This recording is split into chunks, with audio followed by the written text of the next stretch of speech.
Kok lo tahu? Iya. Bener. Ih, dia juga bukan di Dubai tahu. Oh mana ya? Uni Emirat Arab. Iya, udah sama aja. Beko. Anak HI katanya. Lah, gitu aja nggak ngerti. Tadi, nah tapi sekali lagi bahwa itu adalah kesepakatan di awal. Jadi buat yang mau merit jangan lupa ini tuh harus penting diomongin gitu. Agree gue. Karena ada laki-laki yang nggak mau loh kayak lo kan, lo nggak mau uangnya di. Kamu nikah? Oh itu juga benar. Mau apa? Maksudnya nggak mau uangnya dicampur, Oh, iya. dijadi satu. Nah jangan sampai pembicaraan itu terjadi ketika lo sudah menikah.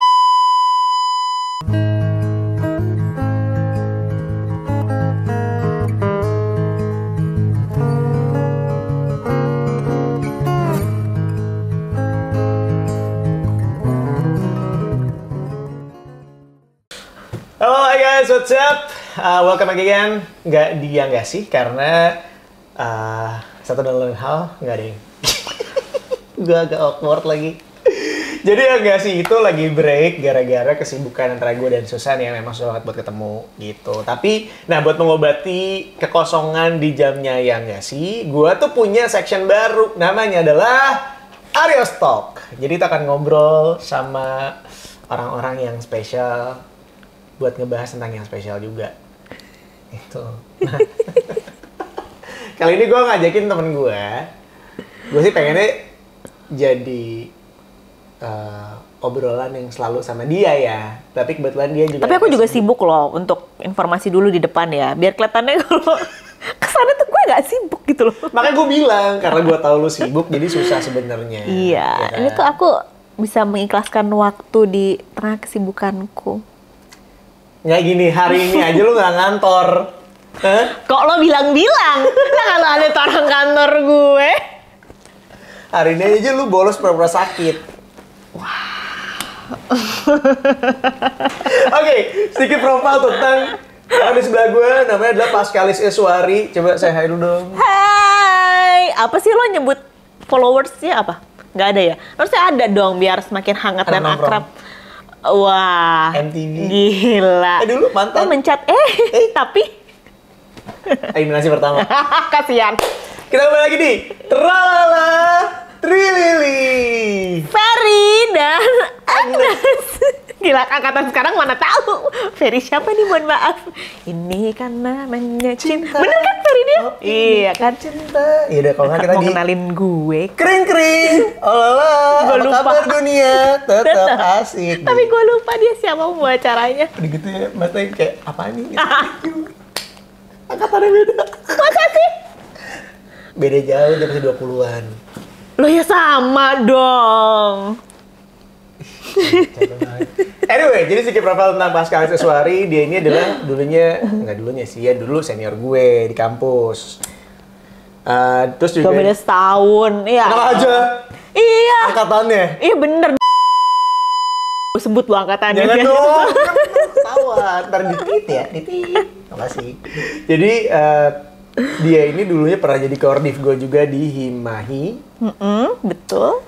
Dulu kita adalah hubungan masyarakat untuk Himpunan Mahasiswa Hubungan Internasional.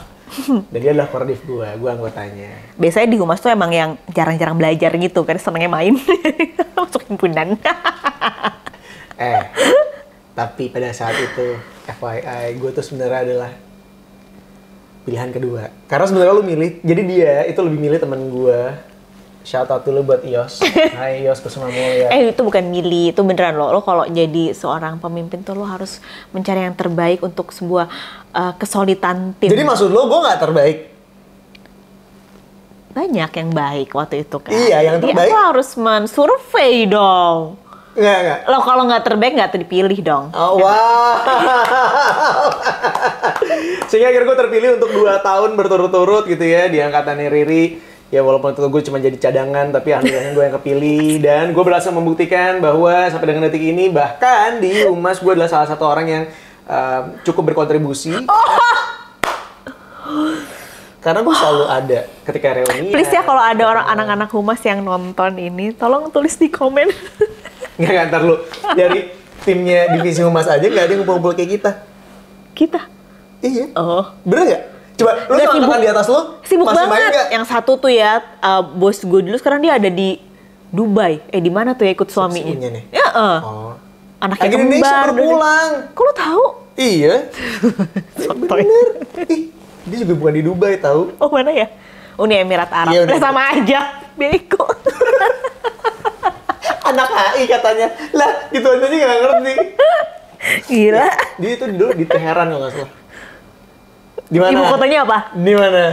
Ya 1, 2, Teheran 3. ibu kotanya. Iya maksud gue negaranya. Sama-sama. Teheran ibu kotanya. Apa negaranya? Iran. Wah. Gila kali lu. Gue pikir gue nggak tahu. Terus udah gitu. Aduh. Apa lagi sih? Oh enggak, iya bener. Lu juga sama atasan lu nggak pernah. Iya karena sibuk banget. Terus Lu punya doang? Enggak. ada Titut itu juga sibuk banget. Anaknya kembar lagi. Ih kok mereka kembar dua-duanya ya? Iya, bener. Ya Allah. Alhamdulillah ya. Alhamdulillah. Terus satu lagi siapa? Kan 3. Gue Bacok. Enggak, angkatan. Resna. Angkatan di atas lu cuma 2 orang. Iya dong. Kan angkatan lo aja 3. Angkatan di atas lu harusnya 3. Loh iya kok gitu ya? Tuh kan? Enggak. Lu soalnya nggak main sama mereka. Kalau gue masih main sama angkatan lo doang. Sama angkatan bawah gue juga nggak bergaul. Oh iya ya, siapa satu lagi? Nah, Wah, karena lupa. lu nggak deket. Makanya bersyukur lu masih ada orang kayak gue yang sekarang mempersatukan antara kita semuanya. Iya kan? Tolong fokus pada saya. Iya benar. Nah, Oke. Abis itu pas kali sesuatu itu adalah salah satu orang yang membuat gue akhirnya bisa lulus di Unpar karena gue beneran waktu itu dibantuin skripsi sama lu juga ya? Ingat nggak sih? Ngomong terakhir. Oh gitu ya? Iya. Oh hebat juga gue. Ya lumayan lah. Jadi gue dibantu sama dia. Terus abis itu dia jadi news anchor, jurnalis dulu ya. Apa sih? Reporter. Di Metro TV, lalu pindah ke Bloomberg dan sekarang di Kompas TV. Yeay! Dan gue berhasil membawa dia untuk ada di sini untuk ngobrol-ngobrol sama kita karena terakhir itu kita ngobrol, oke, mungkin diferensiasi antara yang Gasi sama Arya Stock itu karena kalau yang Gasi kan kita ngomongin dari sisi 2 orang single, cewek dan cowok yang berbeda gitu ya, sudut pandangnya, sedangkan kalau di Arya Stock mungkin lebih general lagi, lu bisa ngomongin apa aja. Oh gitu? Ya. Oke. Misalnya kayak kita juga akan ngebahas tentang masalah boleh nggak sih ketika lo ketemuan sama orang yang lawan jenis lo padahal lo punya pasangan. Menarik. Nggak kuat. Nah, Riri ini juga sudah memiliki satu suami. Ya iyalah. Iya. Wah, Pak. Coy. Maksud gue, Aduh. udah punya suami. Idam. Satu ya. Idam. Sama anak juga satu ya. Dalu. Hai Dalu. Disensor dong biar kayak Raisa Hamid gitu loh, namanya kan penuh dengan kemisteriusan. Namanya nggak Oh iya disensor, benar. Nggak, lo boleh pinter kan? Coba. Lupa. Iya, bisa yuk. Mukanya anak Tasya Farasi aja diumpetin, tapi namanya enggak. Mukanya udah tersebar ayang itu loh. Iya, bener. Oh iya kan, akrab. Tahu. Keren banget. Ya segitin. Lu sebenarnya bawa acara apa sih? Berita apa gosip? Bener. Kok pengetahuan gue lebih banyak yang itu ya? Kajian. Oh iya. Iya. Nah, hari ini tuh mau bahas tentang ini juga sebenarnya concern gue ya. Mungkin ada di antara lu mungkin ada di antara lu juga yang tahu bahwa gue tuh sempat mengeluarkan pernyataan kayak gue tuh nggak mau nikah kan. Sekarang. Kita nggak tahu. Bener, We kita never nggak tahu know what hidup. will happen in the future, Betul. right? Nah, tapi gue tuh suka bingung. Kadang-kadang teman-teman gue itu tuh sering berbagi cerita mengenai pembagian harta. Ya nggak seberapa itu ya. Ya nggak dong, ada. Ay, amin. Bersyukur nggak? Alhamdulillah. Anyway, dia tuh selama ini selalu bilang kayak, rumah lu teh ini gede, ini. Padahal rumah dia bagus banget. Gue main ke rumahnya dan bagus banget. Kesel banget gue ada satu tukang bohong dia. Dia berlebihan. Enggak, Bunda. bohong dia. Bahkan dia udah bangun rumah ke belakang ratusan juta. Gue belum. Nah, enggak. Sebenarnya itu kenapa? Karena sekali lagi kita balik ke pembahasan tadi bahwa siapa yang harus mengatur uang. Dia itu nggak bisa ngatur uang. Dia nggak bisa nih ya nambah ke belakang. Tapi coba lihat handphonenya. Ntar kalau ketemu dia, cek handphonenya apa. Harusnya handphonenya nggak usah kayak gitu. Nabung kayak buat renovasi. Katanya mau renovasi. Lo tuh nggak punya skala prioritas. Itu kenapa makanya akhirnya di rumah tangga gue yang mengatur keuangan. Karena gue bisa mengatur skala prioritas. Tapi gue udah lama pakai Asia Hidayah ini soalnya. Jadi gue kayak udah ada kedekatan secara batin. Kenapa ketawa? Udah bangkrut anjir. Apa nggak ada hidayah? Emang nggak boleh punya hidayah? Boleh kan? Kalau ada yang masih pakai flexi juga nggak apa-apa. Yang di Bandung ada tamannya, taman flexi. Masih ada nggak Itu sih? beda. Emang itu satu. Itu taman flexi punya gitu ya. Telkom. Ih, gila lo. Gak dengerin. Ya oke. Anyway. Tapi ini beneran. Kalau gue tuh suka bingung kalau gue masih single gini, gue tidak perlu ada pembagian uang. Ya duit gue yang masuk ya bisa gue tabungin, bisa gue beliin barang yang gue pengenin. Gue nggak tahu nih kalau misalnya sudah menikah tuh kayak gimana. Apakah kemudian duit lo jadiin satu atau? Ingat prinsip kalau sudah menikah. Uangmu adalah uangku, uangku adalah uangku. Iya tapi ini bener. Iya kan? Uang suami itu uang istri, tapi uang istri. Iyalah, dan pesannya buat perempuan harus punya pegangan lain. Maksudnya? Gue punya tabungan sendiri yang tidak diganggu gugat untuk uang keluarga. Dan gue ngomong ke suami gue kalau gue punya uang tabungan sendiri. Dan gue punya dana darurat untuk nonton BTS. Serius. Tapi gue ngomong ya. Iya, karena kita nggak tahu kapan BTS bakal manggung lagi. Kalau tiba-tiba gue nggak punya duitnya, gue nangis. Jadi gue punya setiap bulan itu gue spend, gue masukin ke dana darurat konser BTS. Lagi cara egois ya? Kayak... Enggak, itu nggak egois. Loh, di mana-mana lu Loh, kerja? kan tadi balik ke moto awal, uangku adalah uangku. Ya enggak? Yang penting di awal adalah kesepakatan. Itu loh. Jadi lo kalau sudah menikah tentu ini, karena ini masalah sensitif banget. Jadi kayak, apa sih cuman duit doang kan? Tapi lo kalau tiba-tiba ada apa-apa yang tidak diomongin di awal, nah gitu. Baik lagi, kita nggak ngomongin mana yang salah, mana yang benar ya. Tapi ini cuma based on itu pengalaman. Karena kalau gue pribadi, kalau misalnya gue menikah nanti, gue mungkin nggak akan mau kalau nyampur duit. Silakan kan, tapi kan itu kan harus kesepakatan di awal kan. Bener. Iya. Gue punya alasan sendiri kenapa gue nggak mau jadi satu rekening bareng. Karena menurut gue tuh senang memperlakukan pasangan gue like a queen. Jadi gue seneng kalau gue bayarin, gue apa, ngerti gak sih?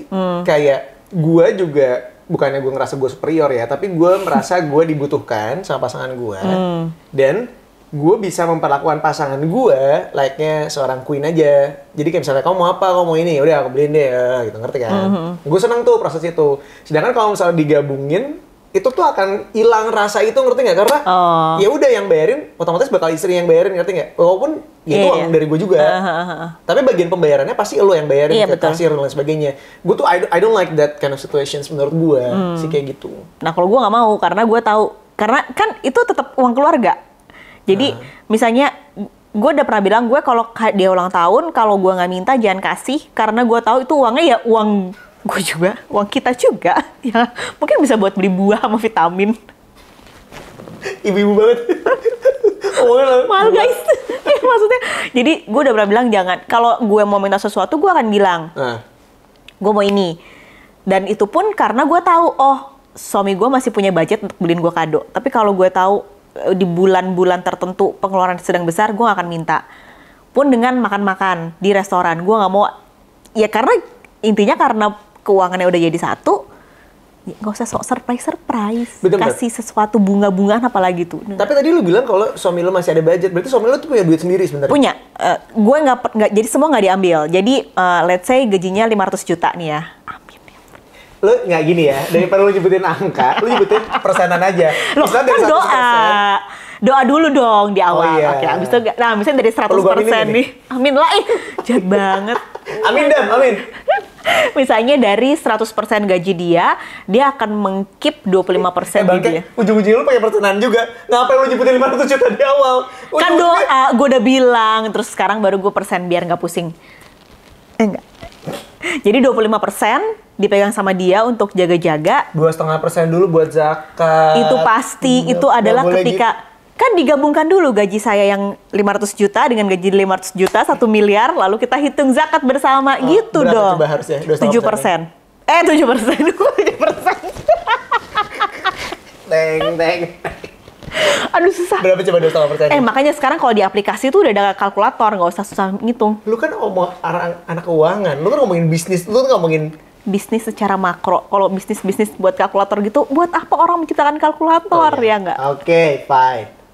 Yeah. Jadi gue gabungkan dulu, baru gue hitung itu untuk zakat, infak, dan segala rupanya. Ini baik lagi coba dari 1%. Oh iya, benar-benar.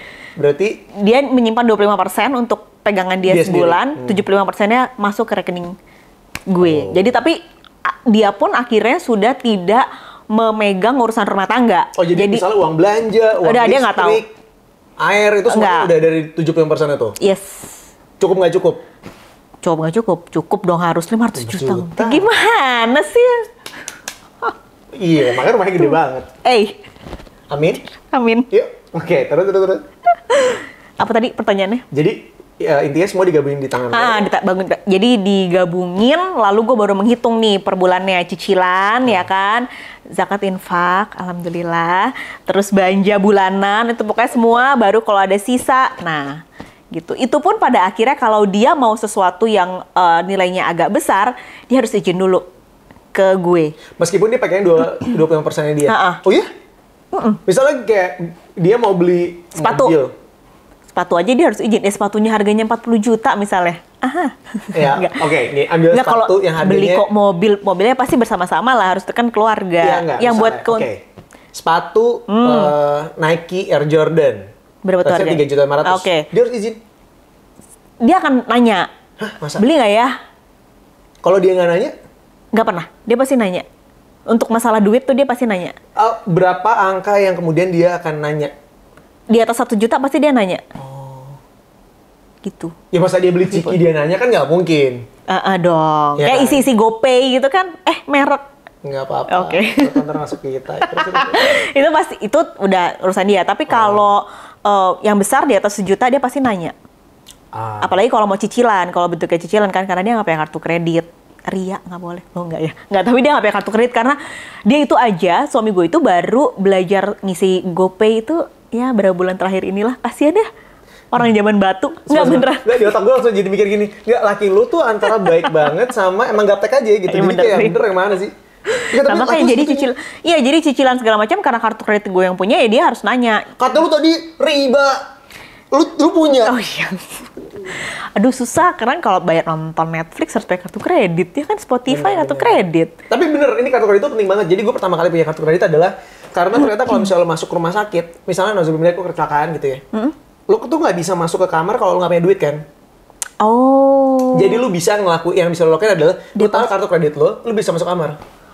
Wow. Terlepas dari di kartu kredit itu ada duitnya apa enggak ya? Maksudnya ada limitnya apa enggak? Iya. Tapi ketika lo masukin kartu kredit, lo bisa masuk kamar. Inilah sistem kesehatan yang harus kita perbaiki di Indonesia. Gimana bisa? Oh enggak, soalnya beda topik. Beda. Kita nggak karena sana. Kebetulan kita bukan berita, kita bukan agak news. Webinar ya. Tiba-tiba coba mungkin Kementerian Kesehatan mungkin bisa tolong dibantu. Siapa nama menterinya? Wah, inilah. Terawat lagi. Wah. Nggak apa-apa. Ini kenapa Mike kalau ada side job kita beda area. Kita nggak akan saling mencuri side job. Tapi kita bisa kok kalau dibarengin. Benar. Untuk webinar apapun kita bisa. Karena mungkin aku bisa mengisi bagian games ya kan, yang seru-seru. Tapi kalau pinter-pinter kadang kamu juga bisa ikut di situ nyelip ya kan. Aduh ya Allah. Itu bisa dipaketin. Tenang aja. Iya. Paket hemat. Iya. Gitu, jadi balik ke keuangan tadi. Nah, tapi sekali lagi bahwa itu adalah kesepakatan di awal. Jadi buat yang mau merit jangan lupa ini tuh harus penting diomongin gitu. Agree gue. Karena ada laki-laki yang nggak mau loh, kayak lo kan, lo nggak mau uangnya di. Kamu nikah? Oh itu juga benar. Maksudnya nggak mau uangnya dicampur, jadi satu. Nah jangan sampai pembicaraan itu terjadi ketika lo sudah menikah. Ya. Itu bisa banget jadi riak-riak lo berantem gitu, karena mungkin ceweknya ngerasa ya lo kan masa cuma masalah duit doang dipermasalahin, tapi ada hal-hal yang sebenarnya tuh bukan duit doang loh gitu. Karena balik lagi uang itu sensitif banget ya. Jadi kadang-kadang mungkin buat lo kayak ya udahlah gimana nanti aja, biasa aja gitu. Gak bisa kayak gitu karena sebenarnya menurut gue itu harus didiskusikan dari awal. Iya, banget. Supaya lo tahu kalau lo tuh punya visi misi yang sama ketika menjalani sebuah mahligai pernikahan. Oh. Benar. Apalagi abis itu mungkin lo mau nyicil, gimana nanti ngitungnya. Belum lagi kalau ada kesepakatan, aku mau ngasih orang tua aku berapa nih. Itu tuh hati-hati loh, itu juga sensitif banget. Gitu, jangan sampai ntar tiba-tiba, kamu kok pakai uang bulanan sih buat orang tua kamu? Iya, Nggak iya, lucu kan bener, gitu. bener, Jadi bener. sekali lagi tuh kesepakatan perintil duit itu tuh hati-hati gitu. Jadi harus diomongin makanya. Nggak tahu ya, tapi di otak gue, kalau gue mungkin dengan pembagian 100% yang tadi lo bilang, gue sih kalau misalnya gue adalah sandwich generations gitu ya, gue mungkin akan ngambil misalnya 20% untuk keluarga gue dulu. Jadi 80% ini akan menjadi 100% untuk keluarga gue. Iya. Karena 2%-nya udah gue anggap hilang untuk keluarga besar gue dulu gitu. 80%-nya jadi 100% yang kita mulai dari 100% itu buat dibagi-bagi gitu. Iya nggak sih? Sebenarnya nggak masalah, asal sekali lagi diomongin dari awal bahwa ada anggaran 20% yang sudah disisihkan untuk keluarga. Lo sandwich generation nggak? Enggak. Ya, gue juga nggak lagi. Gimana sih lo? Alhamdulillah dong. Iya, maksud gue kita bisa sharing sebenarnya kalau misalnya kita menjadi sandwich generation. Tapi untungnya enggak. Tapi untungnya Ini enggak, kayak, kita ngurusin keluarga kecil kita doang kan. Iya. Sendiri.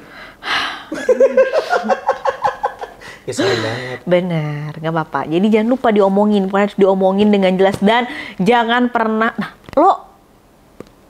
kalau lo punya pasangan akan memanipulasi angka gaji lo nggak? Pemasukan lo sebulan, apalagi lo kan nggak jelas ya. Kadang sebulan bisa dapat 1 M, kadang bisa dapat 4 M gitu kan. Nah, amin. Ya gue cuma harus 1 juta lagi tadi doanya. Nah, lo akan memanipulasi nilainya nggak ke pasangan lo? Kalau gue kan soalnya bulanan, jadi udah pasti. Gue tuh dari dulu sampai sekarang, gue tidak pernah terbuka masalah angka. Ke siapapun? Ke siapapun. Even ke nyokap gue. Kecuali ke manajer gue, karena manajer gue tahu ya. Kenapa? Kamu trust issue juga soal itu? Ya. Wah. Capek banget. Enggak. Tapi karena gue dari kecil diajar sama nyokap gue kalau angka itu sensitif. Jadi angka apapun ya, umur, tinggi badan, berat badan, gaji, itu tuh sesensitif itu sebaiknya tidak dijadikan bahan obrolan sama siapapun. Jadi beneran gue nggak pernah ngasih tahu. Coba gue nanya sama lo, gue pernah nggak ngasih tahu gue dapetnya berapa per sekali MC? Enggak, gue juga nggak mau tahu sih. Iya, tapi maksud gue, bahkan sama teman-teman sendiri tuh Iya. yang deket pun, gue tuh nggak pernah cerita. Karena ya menurut gue nggak etis aja gitu. Termasuk sama pasangan gue sejauh ini, gue tuh tidak pernah cerita sama sekali. Jadi pasangan gue nggak pernah tahu. Tapi gue suka ngasih gambaran kayak misalnya, let's say dia mau makan di restoran yang mewah misalnya. Mewah nih apa nih? Hotel. Oke. Misalnya. Hotel bintang 5 gitu ya? Ya, gue masih bisa bilang kayak, ya kalau keseringan, itu tuh sama kayak aku nge-MC berapa kali gitu. Oh, Soalnya jadi kan. secara implisit aja? Implisit lo aja. bilangnya. Jadi supaya dia juga paham bahwa, oh dia juga punya gambaran, kalau dia berarti nggak bisa sesering itu. Bayang nggak? Karena kalau sesering itu, ya berarti duit gue habis dong. Terlebih ketika gue nge-MC-nya juga nggak yang tetap sebulan berapa kali kan. Gitu sih. Jadi gue nggak pernah terbuka itu. Dan kalau misalnya gue nikah pun gue kepikirannya yang sama. Jadi gue nggak akan ngasih tahu. Ah, wow. Iya. Oh. Tapi gue akan ngasih duit ke dia. Maksudnya gue akan bertanggung jawab sebagai suami. Iya. Gue akan nanya kayak, yaudah kita kebutuhan per bulan berapa nih? Kita diskusiin. Dia maunya segitu ya udah. Gue mampunya segini nih. Lu bisa nggak gitu? Dan gue akan ngasih di angka itu. Kalau misalnya lo di bulan tertentu dapat lebih, uangnya lo keep atau lo kasih? Keep dong. Gila kali. Hello. Itulah kenapa aku tidak berjodoh sama dia. Orang kayak dia bisa. Idam nonton tiba-tiba jadi nggak boleh Nggak mungkin. podcast lagi. Kan suami Jadi aku baik. dong. Enggak. Gila, gue Oke. sampai tidak bisa berkata-kata. Enggak. Tapi kenapa gue kayak gitu? Karena ya itu, gue tuh si orang tipikal yang pengennya tuh gue memperlakukan lu sebagai ratu aja. Nggak, pertama nih ya. Udah bubar tau ih. Enggak. Ratunya masih ada, tapi personilnya Oh bener-bener ganti-ganti, iya sih. Iya. Iya kan. Nah, jadi kalau gue itu senang banget memanjakan pasangan gue. Jadi ya, menurut gue sih, kalau gue nggak akan ngasih tahu berapa, tapi gue akan ngasih semuanya itu buat lo sebenarnya. Karena duit gue buat apa lagi sih? Tapi ya, lo tau nggak kalau tiba-tiba cewek ya dikasih amplop gitu, ini aku ada tambahan, itu tuh jauh lebih happy loh dibanding. Iya. Lo mau mata duitan aja. Lo bukan mata duitan. Mata duitan. Realistis. Oke. Maksud gue, ya mungkin ada momen-momen itu. Tapi lo nggak akan sesering itu untuk kalau ada lebih ngasih. Iya. Tapi gue misalnya nih ya, gue keluar negeri, gue pulang pasti beliin yang dia mau. Pasti gue nanya kayak, mau dibeliin apa gitu. Mau beliin A, B, C, D, oh ya udah, pasti gue beliin. Bener sih. Dari dulu. Iya. Ya, jadi kalau misalnya gue udah nikah apalagi kan, misalnya dia mau apa gitu ya pasti. Tapi ya bener kalau misalnya yang benda-benda yang besar atau nyicil, gue pasti akan diskusi sama dia. Kayak misalnya aku mau beli motor nih gitu. Boleh nggak gitu, pasti gue akan ngomong kan, nanya. Nggak mungkin lah gue. Karena gue punya temen, bukan temen juga sih, tapi salah satu artis, itu tuh dia cuma punya satu rekening buat berdua. Gue nggak usah nyebut namanya lah ya, tapi ya kalau lo cari di pemberitaan banyak banget. Jadi pasangan ini sebut aja si A dan si B ini, rekeningnya satu. Suatu saat, si B, si istrinya ini mau beliin si A-nya, si suaminya itu mobil, karena mobil suaminya tuh udah jelek banget. Kalau misalnya dia ngasih surprise beliin mobil, uang di rekeningnya hilang banyak dong. Pasti ketahuan dong, gak akan jadi surprise.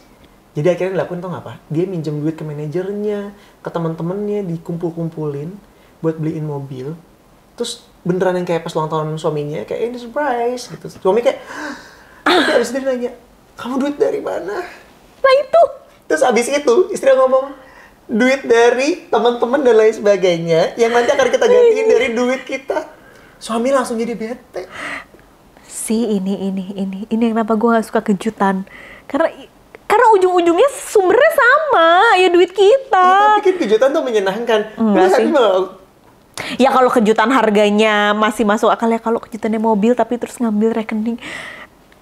Ya nggak, mati nggak lo? Tapi kan itu untuk lo kebantu lo kerja dan lain sebagainya. Iya, kalau mobilnya masih bisa dipakai, kenapa nggak pakein aja? Ya nggak, lu juga tega banget.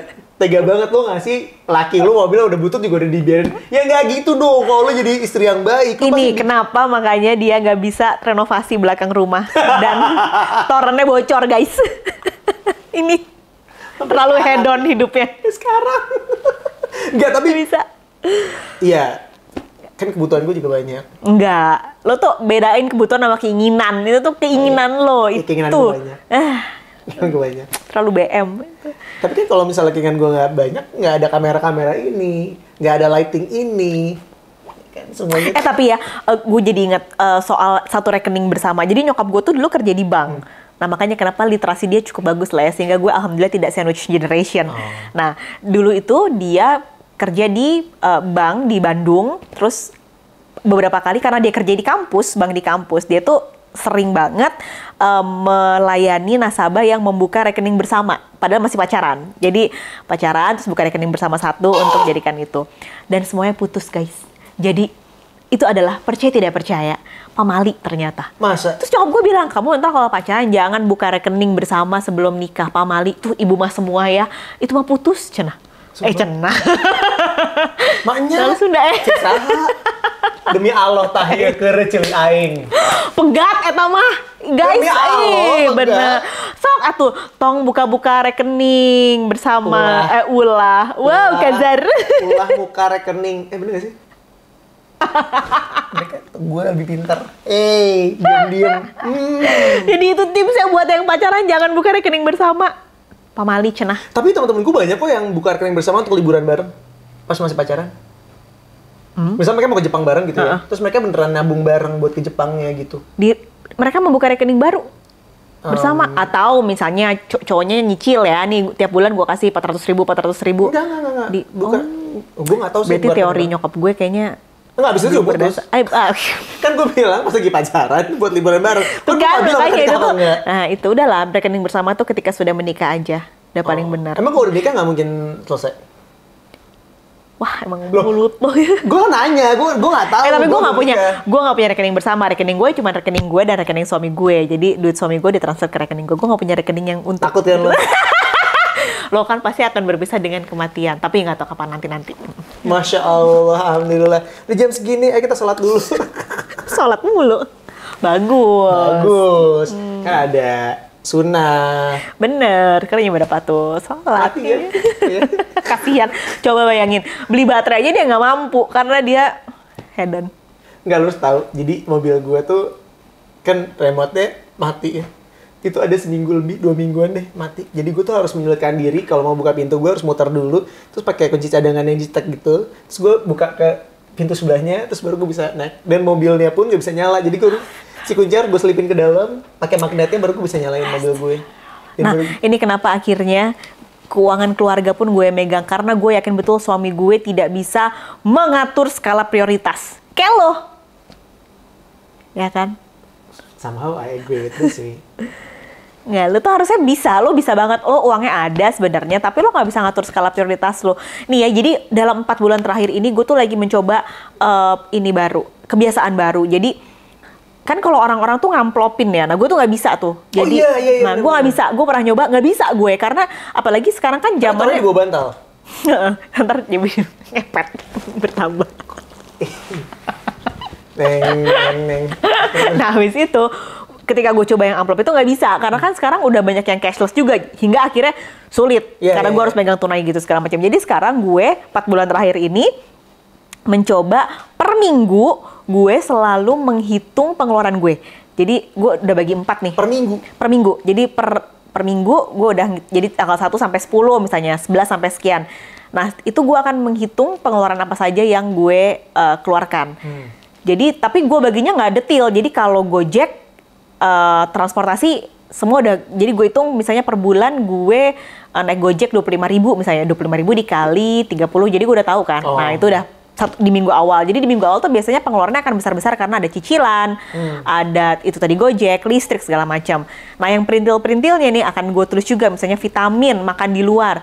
Itu kelihatan deh ketika lo di akhir bulan lo ngitung, wah gila sih, apalagi untuk makan di luar. Nah lo coba deh, ntar lo akan tahu, wow betapa hedonnya Anda. Oke, gini. Pembagiannya ketika lo dapat gaji, ini akan susah diterapkan di gue karena gaji gue tuh nggak per bulan. Benar. Tapi kalau misalnya gaji lo per bulan nih, misalnya let's say lo dapat, ya tadi misalnya 100 juta. 500, lo gimana sih? Lebih gampang hitungnya kalau 10. Oh iya, oke. Ya. Misalnya 100 juta nih lo dapat, dari awal berarti pembagian lo berapa persen untuk lo cicilan dan lain sebagainya, berapa persen untuk lo nabung, berapa persen untuk dana darurat, berapa persen untuk kehidupan sehari-hari. Itu yang gue masih belum bisa menghitungnya. Jadi sistem gue adalah sekarang, karena gue bingung persentase itu. Pokoknya kan kalau cicilan itu udah sama tiap bulan kan.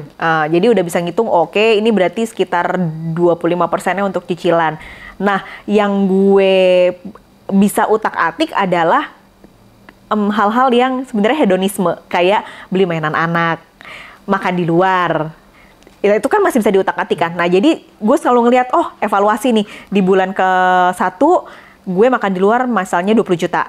Oh di bulan kedua gue bisa ngurangin nih jadi 19 juta di bulan. Oh jadi bahan evaluasi buat lo juga. Hingga akhirnya nanti kalau ternyata ada uangnya, baru gue masukin ke pos investasi. Jadi gue belum bisa nih ngitung per persentase. Kalau yang diajarin perencana keuangan kan persentase kan. Nah itu gue belum bisa. Jadi gue cuman ngelihat grafik penurunan aja. Oh gue bisa yang di pos mainan bulan ini gue nggak beli. Jadi gue ada hemat sekian. Gue bisa masukin ke investasi gitu. Tapi lo pernah kepikir nggak sih jadi anak lo tuh kayak rasanya ada inner child ketika bulan ini Bener aku sih. bahagia banget punya mainan banyak, bulan depannya aku nggak punya mainan, aku tuh beda sama teman-teman aku. Sampai lu tau nggak, anak gue tuh pernah ngomong gini kan, ditanya sama tantenya, mau mainan mau hadiah ulang tahun apa? Ntar lagi dia ulang tahun nih, terus dia bilang, apa ya, mainan mau nggak? Nggak usah deh, mainan mahal, nanti beli di Shopee aja. Ini apa? Serius? Karena gue pelit. Nggak, gara-gara dia pernah mau beli mainan di apa sih, Toys Kingdom, Kid Station gitu-gitulah. Sumpah mahal banget, topeng-topengan doang 400.000. Iya. Lihat tuh di Shopee, sama kan? Terus dia ingat sekarang gitu. Nggak apa, belinya di Shopee aja. Nggak. Masalah kalau di otak gue adalah, kenapa harus beli di Shopee, kenapa nggak Lazada? Karena kan gue... Oh iya, sorry nih. Oke, nanti aku ajarin anak aku beli di Lazada. Iya benar. Karena ada last mall itu bagus banget. Jadi gimana kalau last mall itu, lu bisa dapat barang-barang yang ori, yang murah. Terus ada voucher juga. Aduh. Lo betul-betul paham ya? Betapa kalau gue udah jadi kerja di mana, itu gue akan kayak setia banget sama kantor gue. Jadi gue akan ngebantu perekonomian kantor gue. Terima kasih, nanti aku gue jadi MC-nya dimanapun. promosi. Ya Ya Allah. Itulah kenapa makanya. Tapi karena pusing deh beneran. Sekarang tuh harga-harga, tuh kan jadi curhat. Nggak gitu. Karena harga-harga sekarang mahal banget. Aduh, udah gitu ada pos-pos yang sebenarnya pengen gue utak-atik nggak bisa kayak belanja bulanan. Aku bingung utak-atiknya. Ya kan harus ada perut yang dipenuhi gitu kan. Tapi juga harus ada hasrat yang perlu juga dipenuhi. Nggak, kalau bisa tekan. Nggak usah, udah deh. Kita bakal ngobrol lagi tentang masalah perekonomian ini nanti. Karena ini bakal jadi pembahasan sendiri. Tapi ya jangan lupa nonton aja lah. Nonton apa ini? Aresto. Tapi ingat, gue tuh sibuk. Jadi belum tentu di waktu-waktu mendatang bisa.